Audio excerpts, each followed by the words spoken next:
Hello, everybody. Thank you so much for watching this video on this channel. My name is Hiie. I am a somatic health and movement specialist and a writer and a speaker. And I am here today with Mark Momplaisir, who is a health and wellness coach, organizational psychologist, and an author. Such a pleasure to have you here, Mark. Thank you so much. And Absolutely. yes, we're here today to talk about exhaustion, fatigue, movement, exercise. We'll see what happens. I think it's a topic that is very relevant for many of us because exhaustion is a theme that at some point we're going to encounter in our lives, maybe also in relation to movement.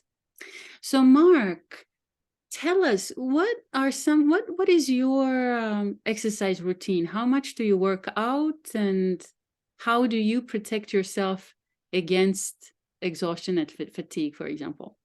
Sure, definitely. Well, first, thank you for having me. This is great, and I'm excited. So my exercise routine is pretty much, you know, really just do weight training. Most of my exercises are weight training. I have tried yoga a few times. I do like it, but I haven't really gotten into it that much. So I do a lot of lightweight training. I don't necessarily do heavy lifting, but I like to move around with the weights, and that way I get my cardio.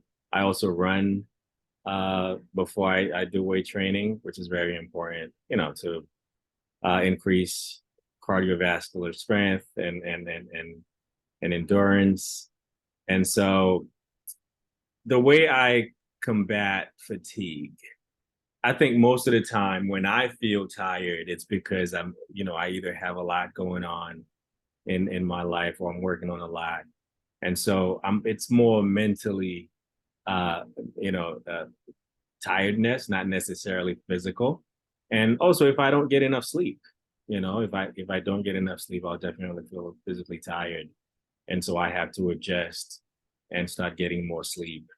But most of the time when I'm tired, right, or when my clients talk about being fatigued and tired, it's usually, they have a lot going on in their lives. They don't necessarily know how to manage some of them. So they get stressed out, or work is a lot and they stressed over work. They don't necessarily know how to manage work life, work life and then home life. And so they kind of intertwine together and creates a lot of stress for them.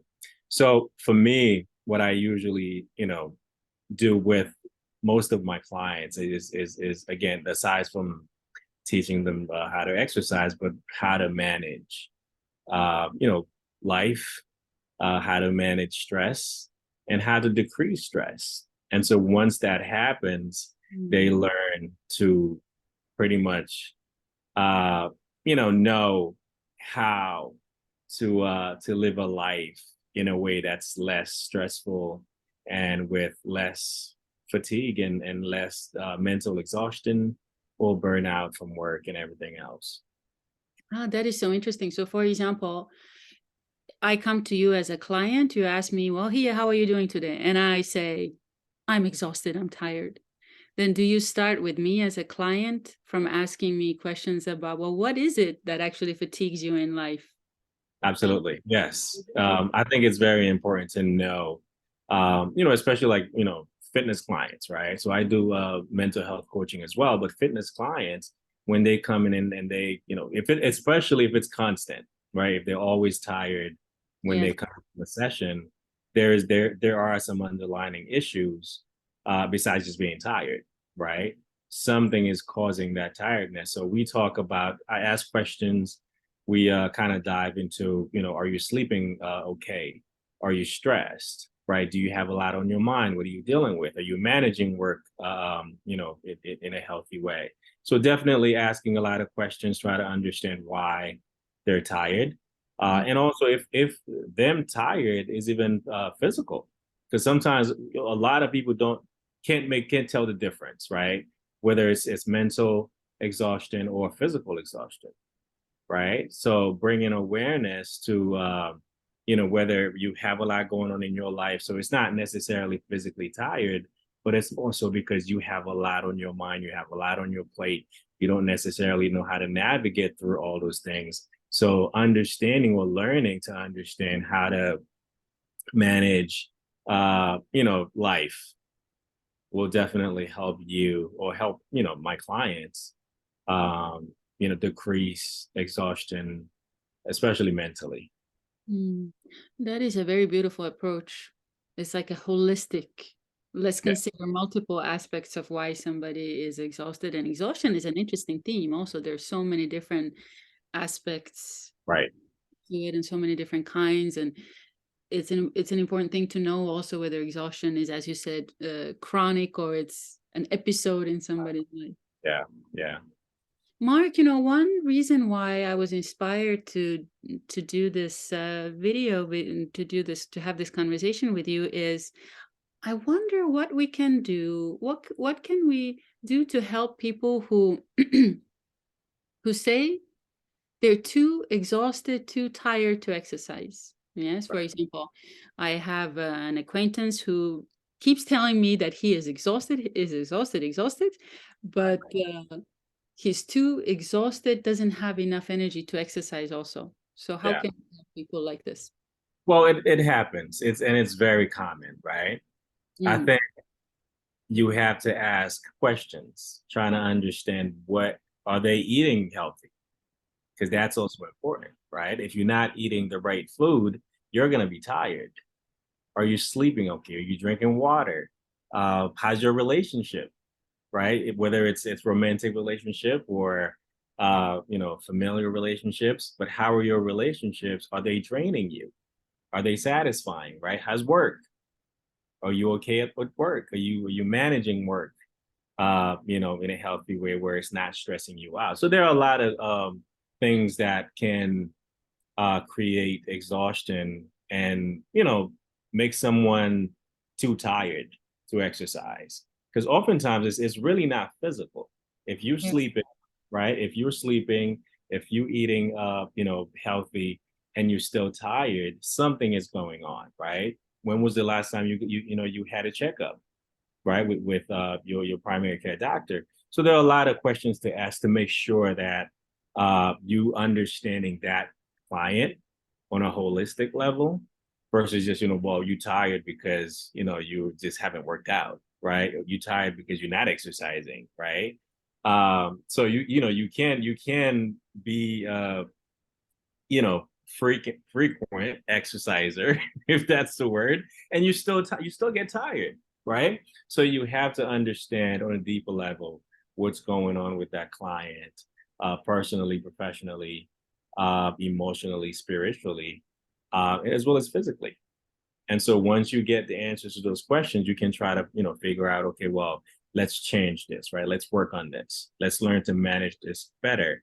And if they're not exercising enough, you can say, well, let's try to come in more, right? Let's try to exercise more. Maybe you just tired because your metabolism is slow. Maybe you tired because you're not processing what you're eating well enough, right? And so you're not necessarily getting energy from what you eat. So you're exhausted, right? So it's really about understanding the client holistically, and that way you can help them understand themselves. Yes. I also remember when I was living in New York and I had a very heavy academic teaching load. I I found out that one of the best states of me, one of the best states for me to exercise was actually that of exhaustion. I was so mentally exhausted after teaching my academic classes. And so when I went to the gym during the day after the classes, it was a very good experience because my mind was totally just inside the body and sensing. And I felt like my workouts were actually a very restful experience. Absolutely, absolutely. No, And I very agree. liberating also afterwards because I actually wasn't capable of doing other things after my academic classes, but the workout was perfect for that. Right. I mean, it's physical, right? And the good thing about, like, especially, I mean, for me, right? I'll speak about myself personally. When I exercise, I honestly stop, worrying, stop stressing, stop thinking about anything in my life that could have been a stressor, right? Like my exercising time is just my time to uh, to meditate, to decompress, to let go, to release. Right. Mm. So for me, exercising is therapeutic. Oh, tell us more about this. Tell us, like, expand on this a little bit. How is, for example, strength training for you or running for you a time for meditation, or how is it therapeutic? Well, it's therapeutic because I'm in the moment, right? Hmm. I'm focusing on the exercise, on that workout. I'm not thinking about, anything else. And even if I was thinking about something else, but when you start moving, you start lifting, you start whatever you're doing, start running, endorphins kick in, you start feeling good, right? You start feeling good. And so whatever you were stressing about, you just let it go. Right. At that moment, nothing else mattered. And especially when when you working with, let's say, a coach or with, friends, or you at the gym, that environment or having that motivator, having someone to hold you accountable, having someone to say, come on, you got this, one more rep, keep going. Yes. Right. That just makes you feel good. And you in the moment, you in the present. And even when after you leave that workout, you still feel good, right? You're still running or going on that endorphins, and you're not stressing about, whatever was on your mind or whatever's stressing you out. It's not that it disappeared, right? But at that very moment, it's therapeutic in that you can focus in the like on that specific moment, on whatever the hour, the half hour, the 45 minutes, you in that moment, and it just feels good and nothing else matters. Yes. I Yeah. so agree. And I also so value the personal time with a personal trainer, the Mhm. positive impact, the learning, all the learning that can happen during that time, also the attention, the focus. It's really a gift. Mark, tell us something about your approach to strength training, because, for example, a lot of my female clients, not so much the male clients, but my female clients, they resist strength training because they think it's boring, because it's so repetitive. So therefore, it must be boring. What would you tell somebody like this? Well, my approach is that boring is good, right? There's nothing wrong with boring. That's consistency. Anything that's consistent, hopefully it's a good routine, right? It's good for you. That's how you build. That's how you accumulate, right? Mhm. So I do have clients who have the same sentiment. They think, if I'm just, lifting weights, it's boring, right? I'd rather dance, I'd rather move, which is fine, right? Sometimes people need to also find whatever works for them, right? But in terms of weightlifting, I think it's important for everybody to weight lift, right? Because modern society um, doesn't facilitate lifting stuff to build muscle and strength. So we have to be intentional with lifting weights and exercise, right? Yeah. So it's again, I think it's really psychological when you start thinking that it's boring, right? Because I've been, exercising for, gosh, over 20 years, right? And I've always lifted weights. And so for me, I my approach to lifting is, like I said, therapeutic. It's fun because I've conditioned myself to see it that way, right? So especially if it's not something you used to, you have to find a value in it. You have to understand the value that comes with it. And so you have to, not necessarily convincing yourself that it is good for you, but you have to get to a space where you know, value the outcomes that come with weight training, right? You have to prioritize that outcome over, feeling like you're gonna be bored, right? Because if you get stronger, your metabolism gets faster. You can it's less likely, um, you know, if you fall, you're gonna break something, right? Your bone density increases. I mean, everything is better when you lift weights, right? Because we were created to do that. We're created to pick things up and lift things and move things around. But for a lot of us, because of how society is designed, we don't get to do that, right? So we do have to be intentional about lifting, whether you think it's boring. I would say, I always tell my client, well, why are you even exercising, right? Like, what's in it for you, right? What is the value? You know what I'm saying?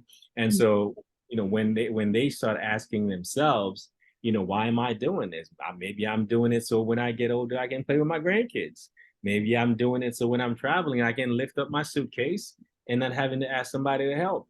Maybe I'm doing it because I want to look good, right? Maybe I'm doing it because I want to feel good. So you have to find a why, a reason, um, you know, for which you're doing it.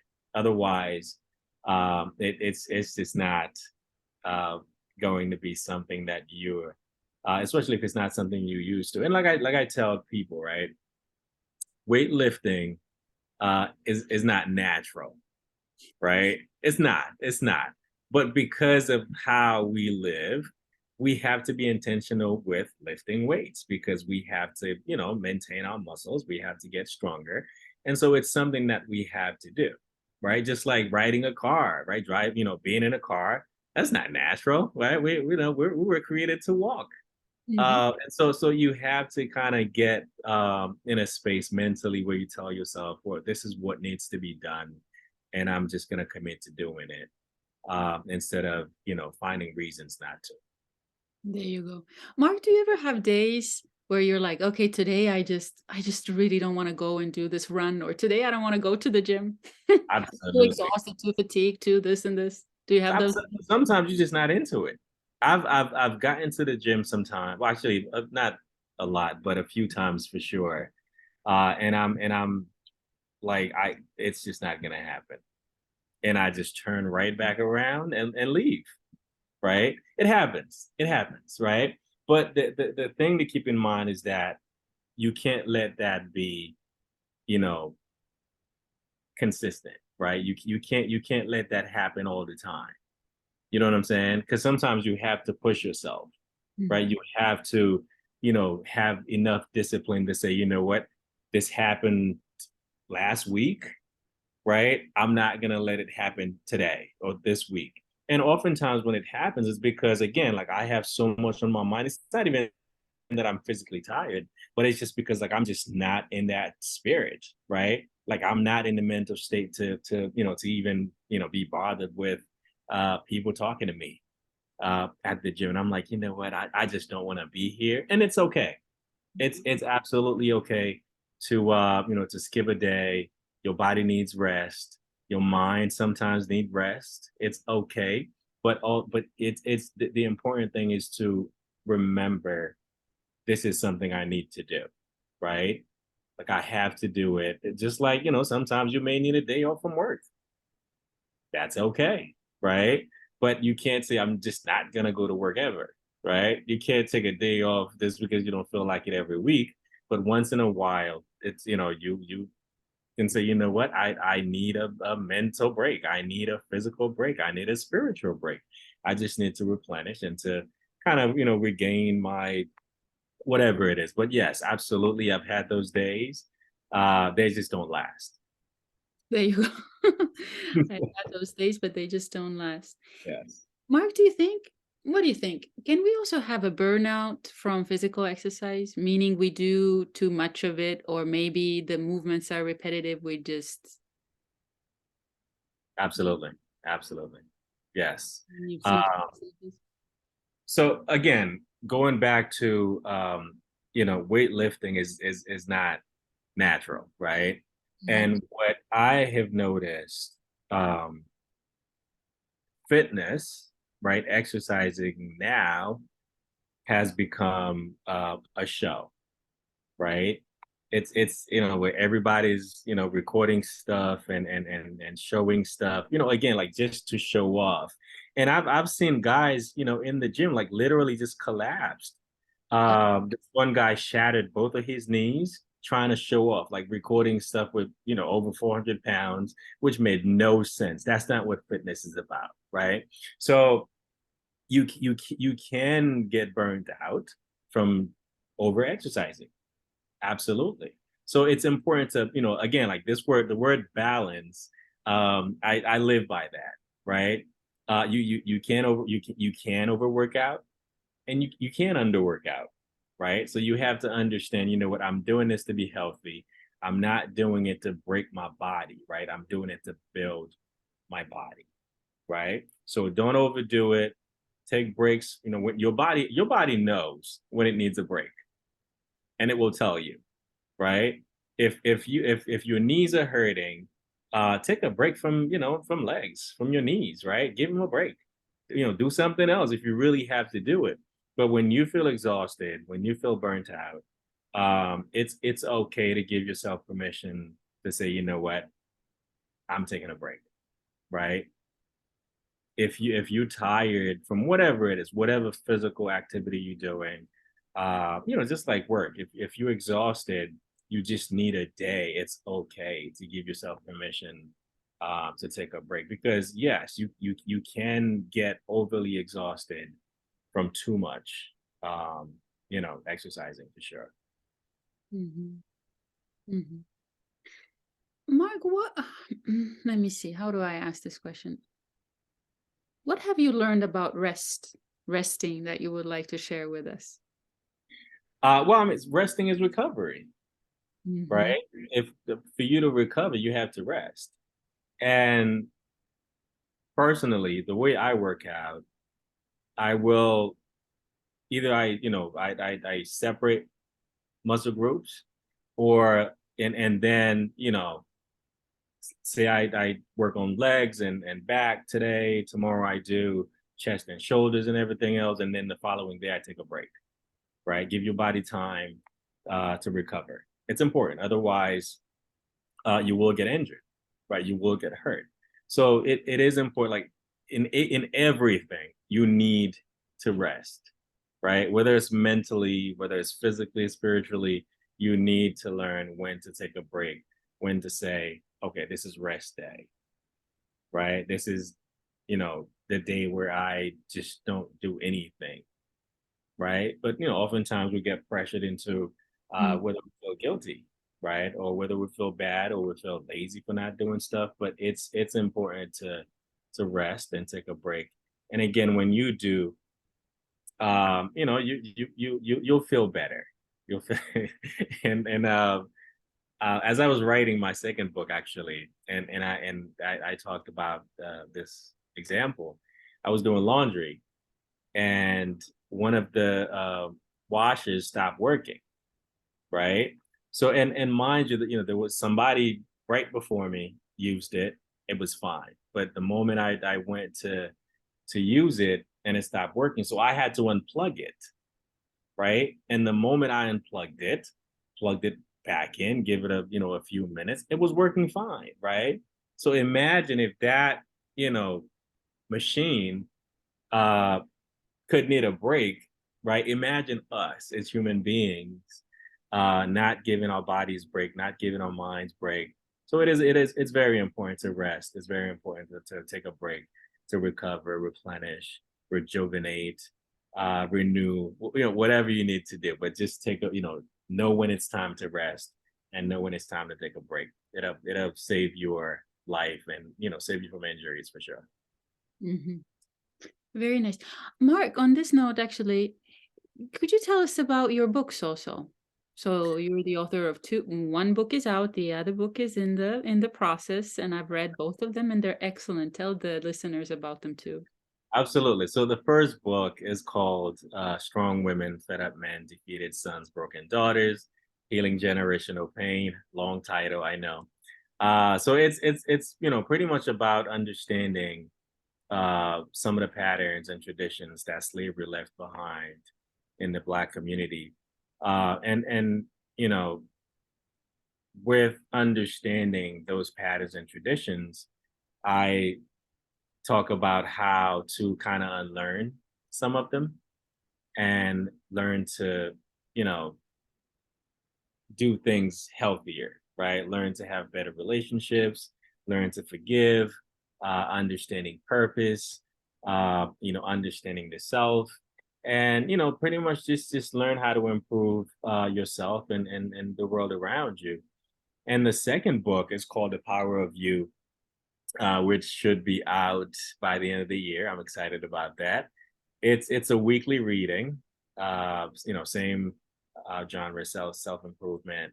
So every week you read about the power of something, the power of intention, the power of love, the power of nutrition, health, intimacy, leadership, followership, family. There's a lot. So 52 weeks, actually 53 weeks with there's a bonus uh chapter about communication. So it's really about having this guide to kind of reflect on in your daily life, right?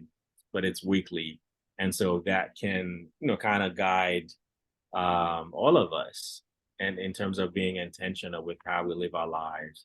So I think again, like I the book is um sort of like I guess birth from conversations with clients and strangers and research and experiences and all of that. So I think it's definitely gonna be a good read and very helpful to a lot of people. I truly hope so. I know so. Do you talk about exhaustion and fatigue in these books also?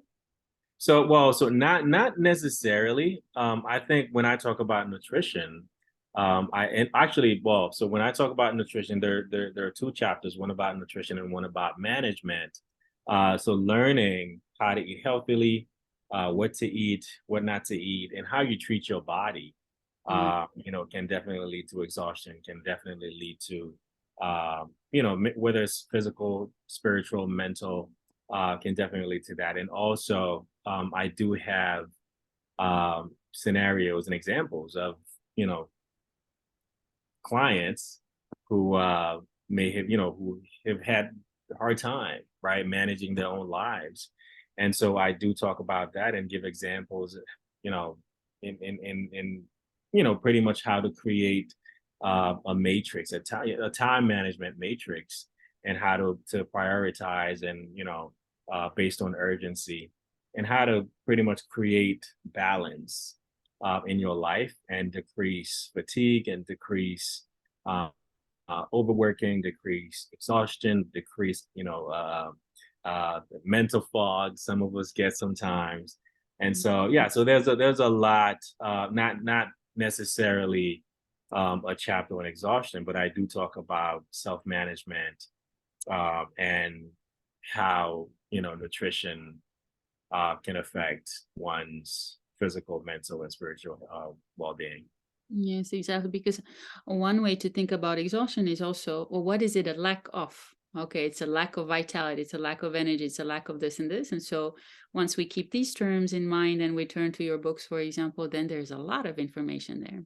Absolutely, absolutely. Even in the workplace, as an organizational psychologist, being in part of HR and seeing how exhausted Yeah. employees get, right? Whether it's from overworking, whether it's from not knowing when to say, you know what, I need a break, or whether it's just not really knowing how to balance personal life with their professional life.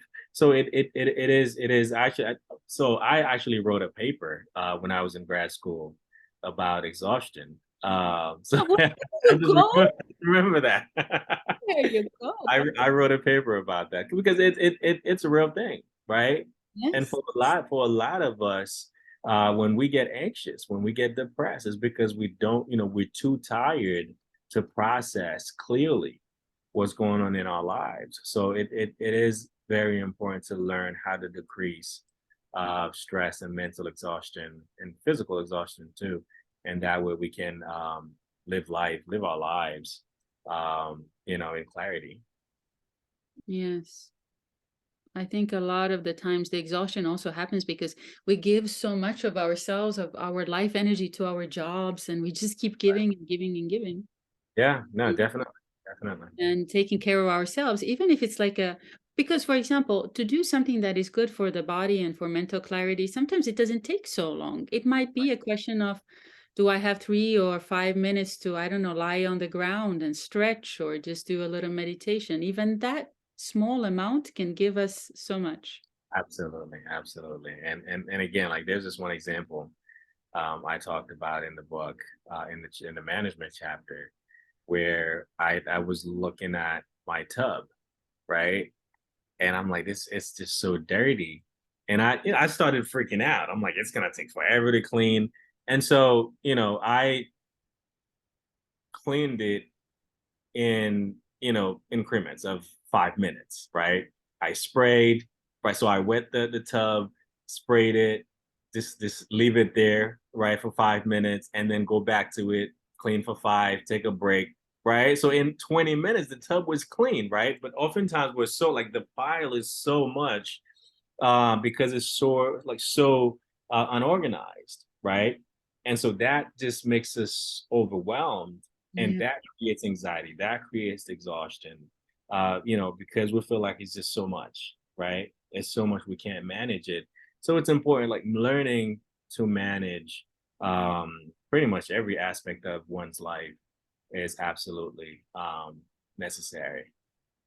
Yes. Mhm. Excellent. Mark, is there something that you would like to add that I didn't ask you?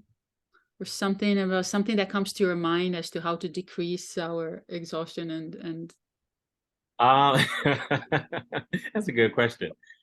So like for me, honestly, I think self-prioritization is important. Learning how to say no and learning to appreciate yourself, right? Because you, when you love something, right? When you love something, or let's say something, right? Let's say, you have whatever it is, cars, shoes, your home. When you love it, you don't mistreat it. You take care of it, right? You clean it, you make sure it's well taken care of. And so my approach to life, to people, is to look at yourself in that regard, and also to look at others in that regard. When you love yourself, you take care of yourself, right? When you love somebody else, you take care of them. And so I think and everything starts with you, with us, right? And so it's important to take care of yourself, because if you're not your best, it's extremely hard to share your best with others, right? And if you can't give yourself your best, then you may expect others to give you what you can't give to yourself. So I think it's extremely crucial to to take care of yourself, to take time to replenish, take time to recover, take time, whether you have to say no, I can't, right? And I think for a lot of us it's really hard to say no, but for me, like, I'm quick to say no, right? Especially if I know it's something that's gonna negatively affect my mind or my body or my spirit. And I know if there's another way to do it, or if it's not like a life and death situation where I really have to get involved in something. um I've learned to say no, right? It's really important, because sometimes we overdo things because we don't know how to say no, right? Sometimes we even hold on to things or people because we don't necessarily know how to say no to ourselves, right? Or even say yes to ourselves, and yes, I'm choosing me, right? Yes, it's time to take a break. Yes, it's time to work on me. Yes, it's time to. So it like you really have to get into a space where you learn how to say when to say no, when to say yes, when to let go, when to hold on. And that way you can, again, be your best self for yourself and the world around you. That's wonderful. And lastly, where can people find you? I'll put the links below also, but your website is Sure. Yeah, my website is called healingvibes.org. I am also on Instagram, Author Momplaisir. What else? I think if you Google Mark Momplaisir, you'll definitely find me everywhere. and as So I yeah, Mhm. definitely, I'm on every social media platform. And my website again is healingvibes.org. Yes, and as I said earlier, also I highly recommend Mark's books. They're very empowering and clarifying and good work. Thank you. So, Mark, thank you so much. So, we will see what happens in the next episode. My name is Hiie Sauma, and don't forget to subscribe to this channel. See you next time. Thank you, Hiya.